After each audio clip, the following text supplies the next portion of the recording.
મારી ચેનલને bell icon press કરી સબસ્ક્રાઇબ કરી દેજો નવી રેસિપી જોવા માટે। વટાણા બટેટાનું શાક બનાવવા માટે 1 કપ જેટલા વટાણા અને 2 વાટકી જેટલા 2 કપ જેટલા આ રીતના મીડિયમ સાઇઝના સમારેલા બટેટા લેવાના છે। બટેટાનું માપ જોઈએ તો નાની સાઇઝના 4 બટેટા સમારેલા છે। તો છે ને એકદમ સહેલું માપ, જેટલા વટાણા હોય એના કરતાં ડબલ બટેટા લેવાના છે। 1 વાટકી વટાણા હોય તો 2 વાટકી સમારેલા બટેટા। તો હવે આપણે 2 કપ જેટલું પાણી ગરમ કરવા મૂકવાનું। પાણી ગરમ થાય એટલે આપણે વટાણાને આ રીતે કડાઈમાં પાણીમાં બાફી લેવાના છે અને થોડું મીઠું અને 1 ચમચી જેટલી ખાંડ ઉમેરવાની છે। તો વટાણા બાફતી સમયે ખાંડ ઉમેરવાથી વટાણા એકદમ લીલાછમ રહે છે। તો હવે વટાણા બફાય છે ત્યાં સુધીમાં 2 ટમેટાં, મરચાં અને આદુનો ટુકડો લીધો છે। તો કોઈ પણ પાણી ઉમેર્યા વગર આ 1 ટમેટાની આપણે પ્યોરી બનાવીને રેડી કરવાની છે। તો ટમેટાની પ્યોરી એડ કરવાથી શાકમાં એક સરસ થિકનેસ તૈયાર થાય છે। તો હવે તમે જોઈ શકો છો કે વટાણા છે એ 10 મિનિટ પછી એકદમ સરસ રીતે બફાઈ ગયા છે અને ફૂલીને ડબલ થઈ ગયા છે। તો પ્રેસ કરતાં જોઈએ તો સરસ પ્રેસ થઈ જાય છે। તો મીન્સ કે આપણા વટાણા બફાઈ અને બિલકુલ તૈયાર છે। તો વટાણાને આ રીતે આપણે ચારણીમાં લઈ લેશું, જેથી કરીને વટાણામાં જે બફાયેલું પાણી છે એનો પણ આપણે યુઝ કરવાનો છે। તો આ શાક આપણે કુકરમાં બનાવશું।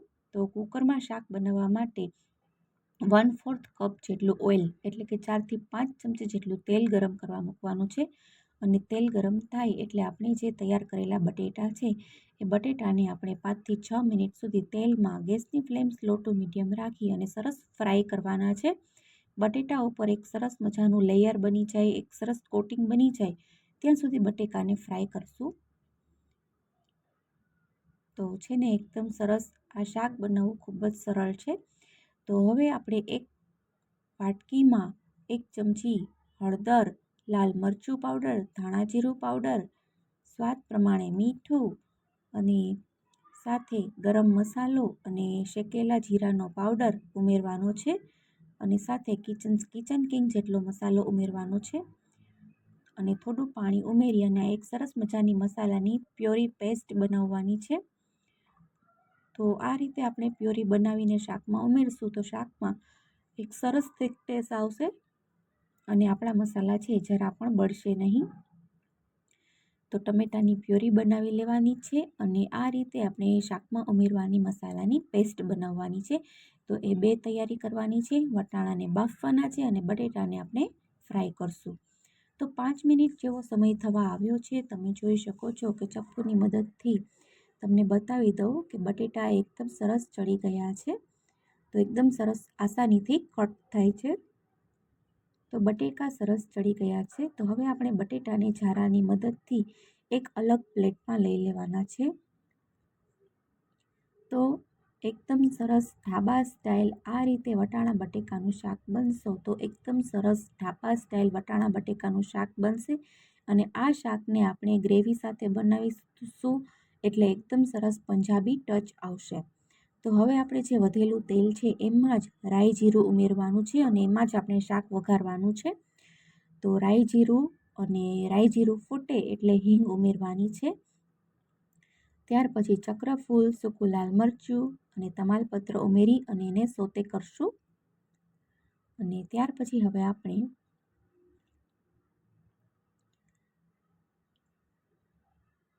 1 ચમચી જેટલો બેસન ઉમેરવાનો છે। તો શાકમાં ચણાનો લોટ ઉમેરવાથી 1 ચમચી જેટલો બેસન ઉમેરવાથી શાકમાં એક સરસ મજાની થિકનેસ આવે છે અને ખૂબ જ સરસ ફ્લેવર આવે છે। તો 1 ચમચી ભરીને બેસન ઉમેરવાનું છે અને બેસનને પણ એક સરસ રીતે 1 થી 2 મિનિટ માટે તેલમાં સોટ કરવાનો છે, જેથી કરીને તેની કાચી સ્મેલ છે એ વહી જશે। તો 2 મિનિટમાં એકદમ સરસ લોટ સોતે થઈ ગયો છે। તો હવે આપણે 2 ચમચી જેટલી લસણની ચટણી ઉમેરવાની છે। લસણની ચટણી ઉમેરવાથી શાકમાં સરસ મજાની લસણની ફ્લેવર અને સ્વાદ આવી જાય છે। તો લસણની ચટણીને પણ તેલમાં આ રીતે કકળાવી લેવાની છે। તો ચણાનો લોટ અને લસણને આપણે તેલમાં આ રીતે સરસ સોતે કરશું।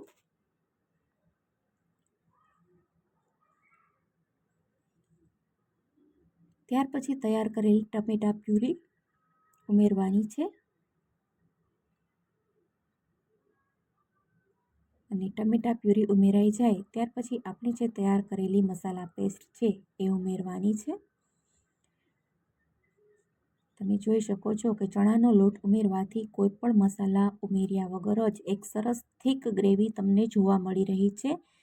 તો ચણાનો લોટ છે એ ખૂબ જ સરસ ગ્રેવીમાં થિકનેસ આપવાનું કામ કરે છે. તો હવે તૈયાર કરેલી મસાલા પ્યોરી છે એ પણ એડ કરી દેવાની છે અને અહીંયા આપણે કોઈ પણ મસાલા ઉમેરવાના નથી. તો આ ગ્રેવીને 5 થી 6 મિનિટ માટે ગેસની ફ્લેમ સ્લો ટુ મીડિયમ રાખી અને સરસ કૂક કરવાની છે. તેલ છૂટું પડી જાય ત્યાં સુધી આપણે ગ્રેવીને કૂક કરીશું. તો 5 મિનિટ પછી તમે જોઈ શકો છો કે ગ્રેવીમાંથી તેલ છૂટું પડી ગયું છે. તો એકદમ સરસ ઢાબા સ્ટાઇલ ગ્રેવી લાગી રહી છે ને. તો આ શાક બિલકુલ ઢાબા સ્ટાઇલ એકદમ સરસ ચટાકેદાર અને ટેસ્ટી બને છે અને આ શાક બનાવવું ખૂબ જ સરળ છે. તો તમે જોઈ શકો છો કે ઉપર એક તેલનું લેયર થઈ ગયું છે. તો હવે આપણે આ સમયે બાફેલા વટાણા અને આપણે જે તળેલા બટેટા છે એ ઉમેરી દેવાના છે.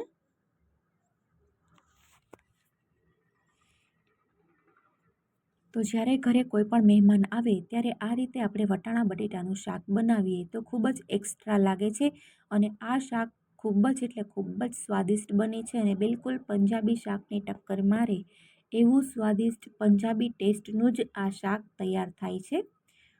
તો એકદમ સરસ ગ્રેવી સાથે બધું જ મિક્સ કરી દેવાનું. હવે આપણે વટાણા બાફવા માટે જે પાણીનો યુઝ કરેલો હતો એ પાણી આપણે આમાં અડધું ઉમેરી દેવાનું છે. અડધા કપ જેટલું પાણી ઉમેરવાનું છે શાકમાં રસો બનાવવા માટે. તો તમે જોવો છો ને એકદમ સરસ આ શાક બની રહ્યું છે. તો હવે આપણે અહીંયા થોડી ખાંડ, 1 ચમચી કસૂરી મેથી અને અડધા લીંબુનો રસ ઉમેરવાનો છે. કસૂરી મેથી ઉમેરવાથી શાકમાં ખૂબ જ સરસ ફ્લેવર આવે છે અને લીંબુનો રસ અને ખાંડ ઉમેરવાથી એક સરસ ટેસ્ટ બેલેન્સ થશે. તો હવે આપણે કસૂરી મેથી ઉમેરવાની છે હાથેથી ક્રશ કરીને. તો શિયાળામાં દરેકના ઘરે વટાણા બટેટાનું શાક તો બનતું જ હોય છે પણ આ રીતે તમે બનાવશો તો આંગળા ચાટતા રહી જશો. તો આ રીતે વટાણા બટેકાનું શાક બનાવજો. તો હવે ગેસની ફ્લેમ સ્લો ટુ મીડિયમ રાખી અને આપણે 2 વિસલ વગાડી લેવાની છે. 2 વિસલ વાગી જાય એટલે કુકરને ગેસ ઉપરથી ઉતારી લેશું અને કુકરનું પ્રેશર એની જાતે જ પૂરું થવા દેવાનું છે. તો હવે આપણે જોઈએ તો શાક બનીને બિલકુલ તૈયાર છે. તો તમે જોઈ શકો છો કે એકદમ સરસ ઢાબા સ્ટાઇલ ગુજરાતી વટાણા બટેકાનું શાક બનીને બિલકુલ તૈયાર છે. જોતાં જ ખાવાનું મન થઈ જાય એટલું ટેસ્ટી આ શાક છે. તો આ શાકને તમે રોટલી સાથે, પૂરી સાથે કે ભાત સાથે કે પરોઠા સાથે સર્વ કરી શકો છો. હવે આપણે શાકમાં સમારેલી કોથમીર ઉમેરી દઈએ.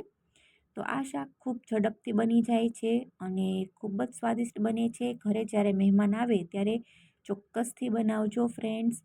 તો ફરી મળીએ એક નવી સરસ ટેસ્ટી રેસીપી સાથે.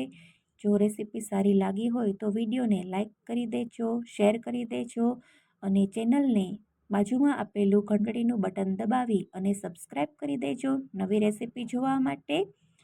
તો મારી રેસીપી બધી એવી જ હોય છે કે જે ઘરમાં રહેલી વસ્તુમાંથી જ સરળ રીતે અને સ્વાદિષ્ટ બની જતી રેસીપી હોય છે. તો ચેનલને રેસીપી જોવા માટે ઘંટડીનું બટન દબાવીને સબસ્ક્રાઈબ કરી દેજો અને હા, સબસ્ક્રાઈબ કરવાનું તો ભૂલતા જ નહીં.